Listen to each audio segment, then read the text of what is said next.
Thank you very much for the invitation, and thank you for the introduction. And I am both excited and daunted because my title does say something about phenomenology, but I am by no means an expert in phenomenology, unlike most of the other people here. So this is my first apology. I'm going to have two more, and then I'm going to not apologize anymore, but just give my paper. It may look as if I had a PowerPoint presentation. In fact, I don't. I just, so don't worry about this. I just put this up so you would see, see my name and see the title of my paper. And then I do actually have one slide, the next one, which is an overview. But I will actually be mostly reading my paper. Just to kind of give you a sense of where I am, I'll have the general structure up.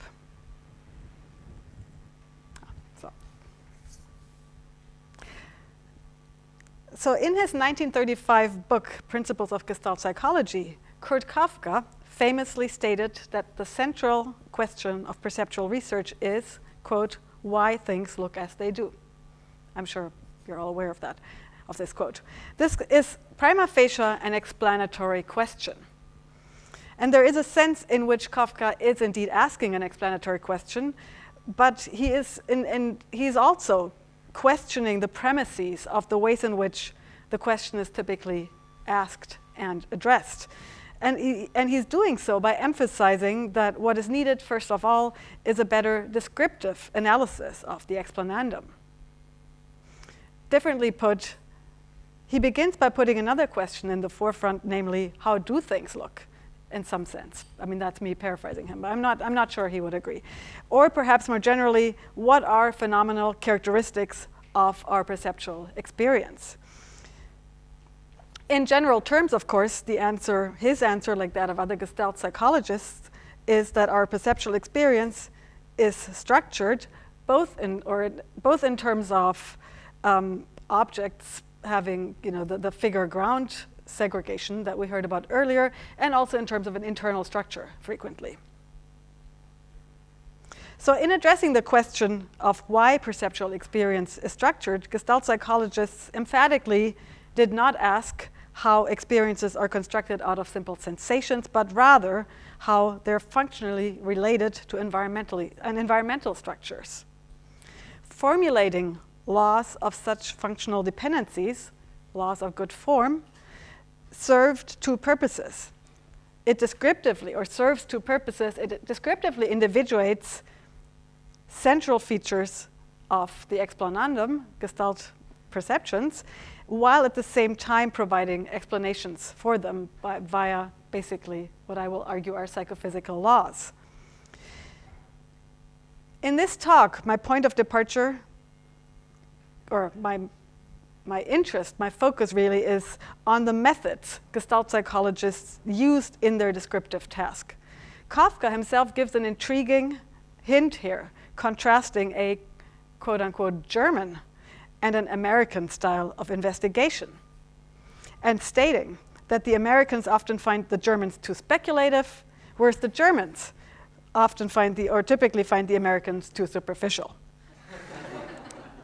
He ultimately sides with the Germans, whose method he refers to as, and this is the central point here, he refers to the method of the Germans as phenomenological methods,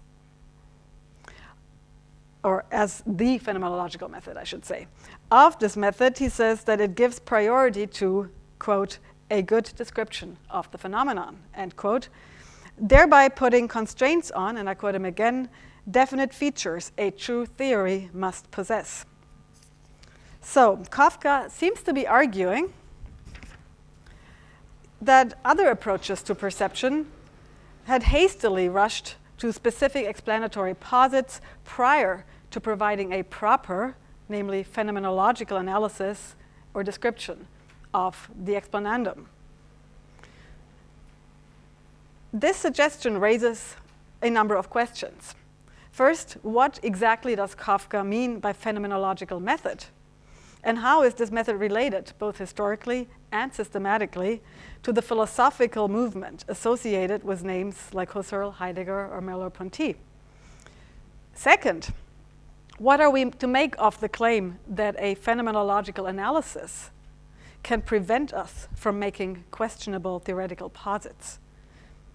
Is the suggestion that phenomenological descriptions are theory-free, or merely that the theoretical posits Kafka is willing to make are not questionable, according to him? And on what grounds? And third, when Kafka discusses the phenomenological method, how is this method related to the more common term of introspection? These questions are, of course, partly historical and partly systematic questions. Even though, as Alistair rightly pointed out, I have worked historically, I'm sad to say that here I will really mostly be focusing on the systematic question, and I shouldn't say I'm sad to say, but I would like to at least kind of let you know at the outset that I haven't actually done the detailed historical work that I think is required here. And to be honest, I also haven't done the detailed systematic work, by which I mean to say that really what you're seeing is kind of a work in progress. And so I'm very happy to be presenting this talk to you here, because I would really welcome feedback on both counts. But my focus or my interest is really primarily on the systematic issue of what exactly do we mean by phenomenological method, and then also in what sense do or did Gestalt psychologists use such a method. I will distinguish between two notions of phenomenological method, one in which experimental subjects are prompted to engage in phenomenological analysis, and one in which researchers conduct phenomenological analyses which inform their experimental designs. And I will argue that even though these two notions are not mutually exclusive, Gestalt psychologists primarily used phenomenological methods in the latter sense. And this will reveal then, perhaps surprisingly, that their approach is not so dissimilar from that of the psychophysical tradition. So I'm now getting to my second part. For the purposes of this talk, let me clarify that when I use the word or the term Gestalt psychology, I have in mind the Berlin-Frankfurt school that emerged in the early teens of the 20th century and was prominently expressed in Wertheimer's 1912 publication based on his famous experimental study of the phi phenomenon. As John Preston yesterday pointed out, the go-to work, I think, for comprehensive historical account remains the book by Mitchell Ash of 1995, if you're really interested in a very detailed account of the history of Gestalt psychology. The term Gestalt had been coined by Christian von Ehrenfels, I'm just pronouncing this in the German way, whom we also heard about earlier, in his 1890 paper über Gestaltqualitäten, about Gestalt qualities, where he observed that when presented with a number of perceptual elements, for example, musical tones, we perceive not just those perceptual elements, but also a structured whole, a chord, a melody, a rhythm. And this experience cannot be reduced to those elements, to an experience of those elements. Evidence for this, which he cites, is that one can experience the same Gestalt, for example, a minor or a major chord, or a particular melody, even if none of the elements are identical. And by this, he actually means sensory elements. The notion of Gestalt was widely discussed in subsequent years, but prior to the work of Wertheimer and his colleagues, a central, and Wertheimer being one of the three main figures of the Berlin-Frankfurt School of Gestalt Psychology, a central premise of Ehrenfels's analysis was rarely questioned, namely that Gestalt perception, while not being reducible to specific elementary sensations, was still comprised of elementary sensations. Wertheimer rejected this idea, and he did so by giving primacy to what experimental subjects are actually experiencing. As I will say in a moment, it's not so as straightforward as this, but we'll leave it at that for now. Primacy to the actual experience, and this is famously illustrated, of course, by the phi phenomenon, where subjects report seeing movement when two stimuli are presented. Now, are presented in like rapid succession. Now, given Wertheimer's appeal to what one might characterize as a phenomenological description of what subjects are actually experiencing, what was the relationship between the Gestalt psychological approach and those of phenomenologists at the time? Now, here I'm going to be just really quick and short and just mention a few important names. An important figure, of course, is Carl Stumpf, who combined a scientific and empirical orientation with a profound knowledge of philosophical problems. Unfortunately, at this point, I can't refer you to Charles Nivelot's talk about Stumpf that I had hoped to hear this morning, but hopefully we'll still hear it tomorrow. All three founders of the Berlin-Frankfurt School, Wertheimer, Köhler, and Kafka, had studied with Stumpf in the early 20th century. Stumpf had been hired by the Berlin Philosophy Department in 1893 at a time when psychology was a fixed part of the philosophy curriculum, but its increasing empirical and experimental orientation was beginning to be heavily debated. He was also instrumental in expanding the Psychological Institute at the University of Berlin, which ultimately, at the beginning of the Weimar Republic, led to the institutional separation of psychology from philosophy. And incidentally, at that point, Stumpf actually retired, and one of his students, Köhler, took over his chair at the Berlin Institute of Psychology. Now, prior to becoming a professor in Berlin in 1893, Stumpf had been a professor in Halle, where from 1886 to 1887, Edmund Husserl had been his assistant. And in fact, Husserl at that time was finishing up his habilitation, and so Stumpf in some way can be regarded as his advisor at the time. Now, Husserl's work was strongly influenced by his teacher Brentano, with whom he had previously studied in Vienna a few years earlier, though he would later reject Brentano's descriptive psychology too naturalistic. In turn, Ehrenfels had also studied with Brentano in Vienna, and Carl Stumpf had also studied with Brentano at a much earlier point as a young student in Würzburg, back when Brentano himself was finishing his habilitation. Stumpf was studied with Brentano for a little while, but then transferred to Göttingen, where he studied with Hermann Lotze and was also exposed to the psychophysical tradition of Weber and Fechner. So these multiple points of overlap between early experimental psychology and phenomenology converging in the Berlin-Frankfurt School are suggestive, but we need a clearer account of what precisely constitutes a phenomenological method in order to get a clearer sense of the way in which they might have influenced each other.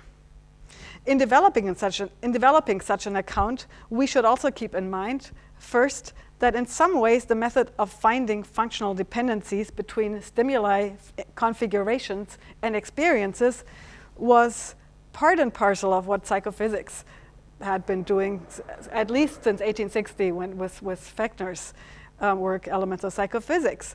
And also, non-Gestalt researchers, such as Hermann von Helmholtz, took great care to describe their visual experiences in a manner that we might also describe as phenomenological. So that's kind of just to highlight why I think it's important to get really clear on what exactly is a phenomenological method. So I'm starting with part 3, Phenomenological Methods, Husserl and the Würzburg School. In addressing these questions, it will help to begin with a rough understanding of how phenomenology as a philosophical project might be said to differ from phenomenological approaches to psychology. In this regard, Husserl himself is a good source to turn to. He distanced himself from empirical work at the time in two interrelated ways. First, in general terms, I think we can, of course, characterize his project as strongly anti-naturalistic. His whole philosophical project was premised on a critique of the natural scientific mode with its split between the mind and the physical world. He saw this split as deeply embedded in Western philosophy since the rise of early modern science. Husserl instead suggested that the split between the subjective and the objective is one that is constructed within our phenomenal experience. And it was therefore there that a proper philosophical analysis should start. Attempting to attain, via phenomenological reduction, knowledge, like some kind of more foundational philosophical knowledge about the essences of ideal objects. For him, the proper philosophical method was therefore one of methodological solipsism, that is, a suspension of questions about the world outside our experiences and a detailed analysis of experiences and of the way in which the objects of our experiences are constructed or constituted. So that's, I think, one very fundamental point about Husserl. Now, as a direct consequence, Husserl was critical of what he saw as scientific psychology's attempt to adopt a natural scientific stance, even if and where, and this is important, psychologists turned their scientific efforts to human experience and employed what might be called phenomenological or introspective methods. In this vein and for this reason, he was critical of his former teacher, Franz Brentano, whose descriptive psychology was ultimately intended as an empirical project, modeled on the natural sciences, albeit with a distinctive subject matter, namely mental phenomena. Husserl argued that the distinction between inner and outer perception, which was central to 19th century psychology from Fechner to Brentano, and which underwrote the use of so-called introspective methods, was fundamentally mistaken. We can turn our attention to the phenomenology of our experience, according to Husserl, but for Husserl this was emphatically not an exercise of introspection or of empirical psychology. Unsurprisingly, therefore, Husserl was critical of those empirical psychologists who appealed to his work when characterizing their introspective methods. For example, Karl Bühler, a member of the Würzburg School of Thought Psychology, argued that it was possible to identify types of thought processes by engaging subjects in complex cognitive tasks and asking them to describe the phenomenology of their thinking. Bühler explicitly names Husserl as an inspiration. However, Husserl, in response, quite harshly asserted that certain supposed advocates of his method, such as Bühler, had failed to appreciate that he was talking about a priori phenomenological analyses and not about empirical research by means of inner perception.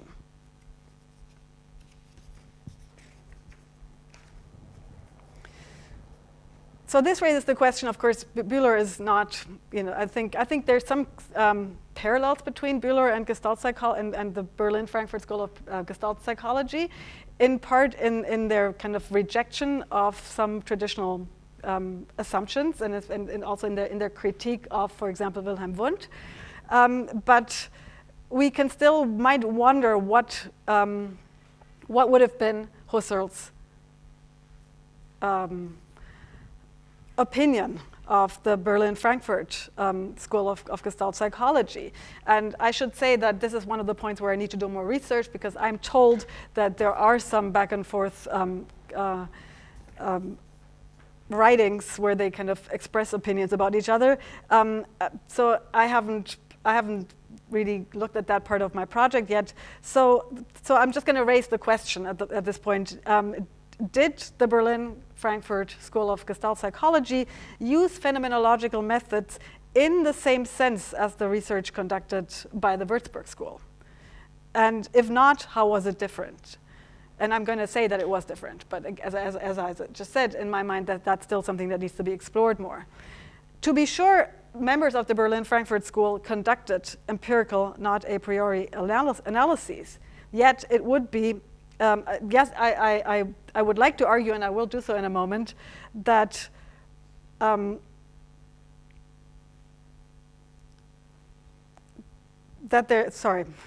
that insofar as they employed a phenomenological method, it was different from the kind of method employed, for example, by Bühler. And also, we do actually find, quote unquote, Husserlian elements in the Gestalt psychological method, or in their empirical approach. So this gets me to part 4 of my talk: phenomenology, introspection, and psychophysics. So having highlighted that Husserl rejected introspective methods on the ground that they were tied to a naturalistic notion of psychology, let me turn once again to Kafka's 1935 book. There we find an interesting remark about the distinction between phenomenology and introspection. Kafka says that introspection, quote, became unpopular in America, adding that, quote, in their justified criticisms, they threw out the baby with the bath, tending to leave out phenomenology altogether, end of quote. So what does he mean, and who is he arguing with here? Who does he have in mind who threw out the phenomenology when really they should have just thrown out the introspection?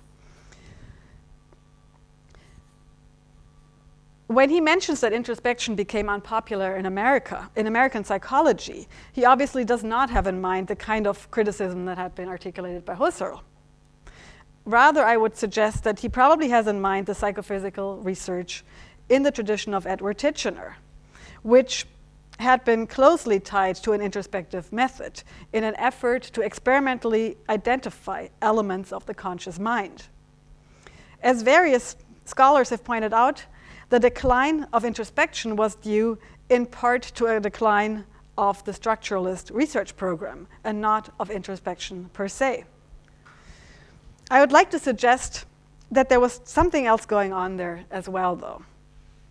In the 1930s, some psychophysicists were still committed to the project of identifying basic elements, or as, for example, Boring calls it basic dimensions of consciousness. But they increasingly, under the impression of behaviorism, tried to avoid the suspect language of phenomenal experience and introspection. In this vein, for example, S.S. Stevens attempted to formulate a very parsimonious understanding of experience as discriminative reaction, hoping to connect basic elements of experience closely to tightly controlled experimental stimuli and to reactions to those stimuli. Now, this juxtaposition of Kafka's approach with that of American psychophysics is perplexing. I've just presented it, but I'm actually not sure that I believe it. Surely experimental research in Gestalt psychological investigations of perception was nothing if not highly controlled. Moreover, this research was also taking discriminative behavior as the empirical mark of sensory experience. So, for example, once again, remember Wertheimer's experimental study of the phi phenomenon, which consisted in laborious variations of the stimulus conditions, in this case, the time lapse between the two stimuli, in order to determine the exact thresholds of discrimination, or the thresholds of Gestalt switches. So I would like to suggest that Gestalt psychological research must be regarded as psychophysical research. The juxtaposition that I have in mind, or that maybe Kafka had in mind, therefore should be not one between those who use the juxtaposition then is not one between phenomenological methods and psychophysical methods, but rather between psychophysical research that does employ phenomenological methods and psychophysical research that does not, or that does not to the same extent. So this brings us right back to our question of what are phenomenological methods, and in particular, what are phenomenological methods in psychophysics. In the following, part 5, I will discuss two answers, and I will argue that the Berlin, Frankfurt Gestaltists were closer to the second. So, part 5, two kinds of phenomenological methods in psychophysics. So the first model is what I want to call the introspective model. According to one understanding of the role of phenomenology in psychophysical research, Phenomenological methods in perceptual research require subjects to describe not what they see, but how they see it. And I owe this formulation to Gary Hatfield. This idea has also been suggested as offering a fairly lean understanding of introspection. To introspect on this understanding is simply to describe the quality of one's experiences. In a similar way, Zahavi and Gallagher characterize phenomenology also as a reflection on one's experiences. So you can see that on this understanding, phenomenology or a phenomenological method is fairly closely related, if not identical, with an introspective method. Mashvita Kirimuta has argued that in this sense that there are actually some psychophysical experiments that do employ phenomenological or introspective methods in this sense. Some are actually more phenomenological, or some psychophysical experiments are more phenomenological than others, in that some experiments are designed to prompt subjects to reflect more on their experience than others. Kirimuta shows that both kinds of methods are in fact used in psychophysical research. And so she refers to those that engage subjects in reflections as introspection reliant. So to be sure, these methods actually don't ask subjects to reflect on how a stimulus is experienced. So in that sense, in that regard, they're very different from, for example, Bühler's experiments in thought psychology. But at least she argues that there is a sense in which still the experimental instructions are designed to somehow get the subjects to reflect, rather than to reflect on what they're experiencing, rather than simply respond discriminatively or give discriminations. One worry with this approach, however, is that the more leeway subjects get in reflecting about their experience, the more variable their experiences or their experiential reports will be. And there are basically two reasons why this might happen. One is that the experience might actually be changed by virtue of reflecting on them. And the second one, which is something that Eric Schwitzgebel has really kind of highlighted, is we don't actually have very stable intuitions about what our experiences are. So, in fact, this is one of the major reasons why Wilhelm Wundt was so critical of Bühler's phenomenological method. So there's this wonderful exchange between Bühler and Wundt in 1908, where they basically yell at each other, and Wundt just says this is entirely unscientific because you're giving this is not there's not enough experimental control. The subjects can say whatever they want, and so this is not science.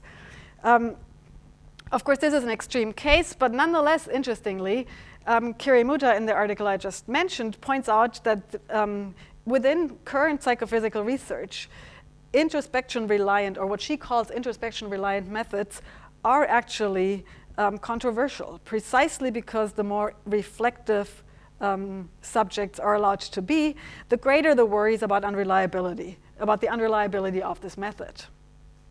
So Gary Hatfield argues that these problems can be reduced by tighter experimental control and especially by instructing subjects in particular ways. But this seems to result in a trade-off between reliability and genuinely phenomenological methods, if by phenomenological method we mean reflection.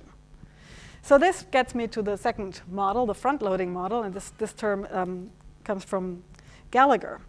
So one response to this apparent dilemma is to engage in phenomenological analysis prior to or in the course of designing a given experiment. Experiments would then serve the function of testing specific questions about functional relationships between stimuli and experiences. But the question of what kinds of experiences we're interested in is itself already the result of prior phenomenological analysis on the part of the researcher. To quote Gallagher, the idea is to front-load phenomenological insights into the design of experiments. That is, to allow the insights developed in phenomenological analyses to inform the way experiments are set up. End of quote. So what I'm suggesting is that this is indeed the sense in which Gestalt psychological research may be considered as employing phenomenology. And I'm going to basically back up from this a little bit later and say, I do believe that there's probably some of both in their experiments, but I really want to highlight this particular way because I think it's not sufficiently appreciated how much work goes into actually setting up an experiment. So while the laws of Gestalt psychology are the results of experimental research, Wertheimer and his colleagues already knew what they were looking for, namely the laws governing the formation and thresholds of specific gestalts, based on, I would say, phenomenological analyses of their own consciousness. And this informed the ways in which they set up their experiments. It was primarily they, not their subjects, that were engaging in front-loading phenomenology, which in turn informed the kinds of experiments they conducted. Now, in response to this, so far I haven't really said that. So this is maybe phenomenology, but is it Husserlian phenomenology? Well, maybe, maybe not. It might be objected that they were certainly not doing Husserlian phenomenology because theirs was not an a priori, but an empirical analysis. In some sense, that's true, but so it's certainly a priori in the sense that it's prior to the experiment. They were not bracketing their environment, quite on the contrary. But while granting this, I would argue that there are still two important ways in which their approach is at least more Husserlian than the other. First, the very nature of their research project is based on taking the experiential phenomena on their own terms, rather than inquiring into some hidden entities and mechanisms that might be responsible for them. Their project was one of experimentally investigating the environmental conditions that gave rise to specific Gestalt perceptions, and they did so, I claim, by means of very straightforward psychophysical experiments. And second, by front-loading the phenomenology or the phenomenological analysis, their experiments did not require the subjects to engage in phenomenological reflection, but rather simply asked them to respond to stimuli, thus doing away with the problematic distinction between inner and outer perception, the distinction that Husserl had found to be very problematic. So I'm almost at the end of my talk. Part 6, the psychophysical nature of Gestalt psychological experiments. I now want to back up my reading of the Gestalt psychological notion of phenomenological method and of their project more generally by taking a look at another work by Kurt Kafka, namely his 1923 paper, Zur Theorie der Erlebniswahrnehmung, on the theory of experience perception. So with experience perception being the perception of one's own experience, or maybe of any experience, seems prima facie to be very much kind of a traditional question about introspection. But I would like to argue that he's actually turning it in a very kind of unconventional way.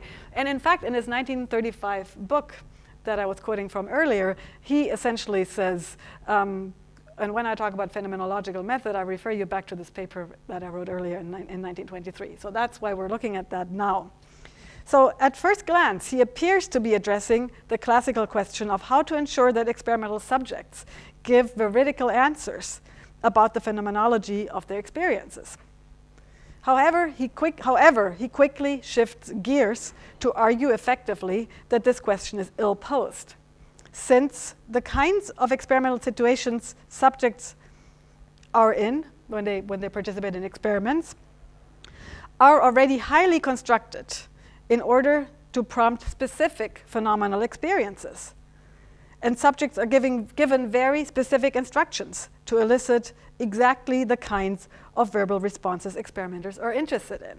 So in some ways, he seems to be saying exactly what traditionally people have been worried about when they talked about introspection, which is that whatever you're asking your subject to introspect is being altered by the very question. So to put this in, or what I just said, put it in the terms I developed earlier, we can paraphrase Kafka here as saying that while we're interested in subjects' phenomenal experiences, the kinds of experience the kinds of experiences they're likely to have in experiments are already limited by experimental stimuli and instructions, which is precisely why we can get robust results. For Kafka, this highlights that experimentally constructed experience and the experiential reports they give rise to are highly artificial. However, Kafka does not regard this as a problem, but instead makes the following 2 points. And I'm pretty much really extracting this from his article, and so I'm perhaps reading more into it, but I'm willing to discuss this anyway. I'm pretty sure that I'm right, but so I take him to be making the following 2 points. First, instead of worrying, as others had done before him in relation to introspective methods, that experimental instructions change the very experience under investigation, Kafka argues that the very way in which the problem of introspection is typically framed relies on a flawed premise about perceptual consciousness, namely as static and independent from environmental stimuli. Second, experimentally created data are always artificial. They are constructed relative to a given scientific purpose. Now, if we take these 2 points together, they suggest the following. If we assume that experience is embedded in and responsive to the environment, then a natural purpose of perception research is to study the exact nature of those functional dependencies. And this is precisely what Gestalt psychological experiments attempt to do. Therefore, the fact that experimental instructions prompt specific experiences is not a problem for them, but rather exploits the exact feature under investigation, namely the fact that sensory consciousness is responsive to environmental structures and to attentional prompts. So Kafka then goes on to ask, what are the aims, given these basic aims? So he's saying, we're constructing experimental data, i.e. in this case, phenomenal experiences that are very artificial, but we construct them for a particular purpose, and the purpose is to find out about the functional relationship between experience and environmental structures. And given that this is his purpose, what are, or maybe more generally, what are criteria for good experimentally produced experiential phenomena? And so here Kafka says a surprising thing. He says quite simply that good experimentally produced phenomena are those that have clear gestalts. I quote him in German, allgemein, gute Phänomene sind gestaltete Phänomene. So good phenomena are Gestalt-like phenomena, as distinct from mere arbitrary relations, and, as he says, the chaotic. So you don't want, if you do experiments, what you don't want in your data is chaos. So the aim of Gestalt psychological experiments is to trigger phenomenal experiences that give rise to highly salient and robust discriminatory reactions. This, however, and those discriminatory reactions are presumed to be possible when the underlying experiential gestalt is clear and unambiguous. And so that's what you want to achieve in when you construct an experiment. And again, I would like to emphasize that, as far as I can see, this is very much a characteristic, not just of Gestalt psychology, but of psychophysics. So what I argue is that if phenomenology is front-loaded, then the resulting experiments are essentially psychophysical experiments. So one question that we could raise here is whether the reverse holds as well. Do psychophysical experiments in general presuppose front-loaded phenomenology? And I would like to suggest that the answer is yes. Take, for example, the work of Stanley Smith Stevens, whom I mentioned earlier, who around the same time that Kafka is writing in 1935, was doing work on volume and tonal volume and tonal density as a function of frequency and energy. And so the interesting thing to him was that there's no one-to-one relation between. So we have this experience. People describe not just when they hear tones. They don't just describe them as having a certain pitch or a certain loudness. They will also describe them as having a certain density and a certain volume. But there are only those two stimulus dimensions, but we seem to have these four experiential dimensions.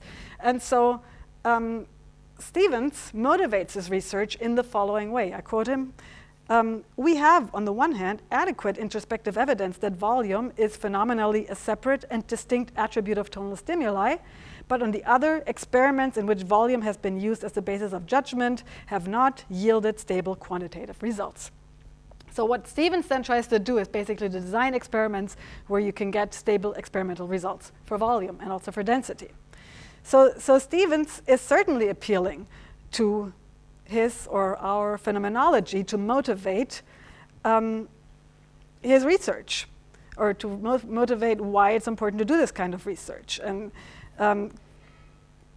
why it's important to construct experiments that might create clear cases of the phenomenon and consequently clear discriminative behavior. Interestingly, Kafka himself in his 1923 article also uses a very similar example to explain what he means by a gestalt. Namely when he talks about the vocal character, the brightness or darkness of a tone in addition to pitch and loudness. And he says this is a clear case of a gestalt because basically what you achieve in this experiment is a figure ground discrimination. You get something, you suddenly have a particular vocal character that you can identify clearly in an experiment. This example I think is intriguing because it is not a classic gestalt phenomenon, as in the laws of good form, but it is certainly a phenomenon investigated by more traditional psychophysics. So let me conclude by returning to Kafka's question at the beginning, why do things look as they do? As I pointed out at the outset, Kafka himself, and I take him to be representative of Gestalt psychology more generally, argued that this question required a phenomenological method. In this paper, I've distinguished between two notions of phenomenological method, one in which the experimental subjects do the phenomenological work, and one in which the phenomenological work is front-loaded, i.e. done prior to the experiment. And I've argued that the Berlin-Frankfurt School of Gestalt psychology should be regarded as having practiced something like this front-loaded phenomenological analysis. And also that they shared the Husserlian wariness of the inner-outer perception distinction, i.e. of introspection, as well as his contention that experienced phenomena should be taken on their own terms. But when they actually conduct experiments, I think these are fairly straightforwardly psychophysical experiments, in that the laws of good form are presumed to be established experimentally only if we can reliably produce behavioral discriminations that indicate them. So the bottom line is that Gestalt psychology is much more strongly aligned with psychophysics, I think, than is commonly known or assumed. So this prompted me to ask whether the reverse is also true, whether psychophysics is perhaps also, in fact, more phenomenological than is commonly assumed. While I have suggested that the answer is yes, I would like to also take seriously Kafka's remark that current psychologists have thrown out the baby with the bath and are not doing phenomenology. So, but I think that what he's really saying is not that they're doing something entirely different, but rather that they're not really kind of thinking it to its logical conclusion, and they're not really doing phenomenological analysis as deeply as they should. So while I think that Kafka is accusing contemporary psychophysicists of abandoning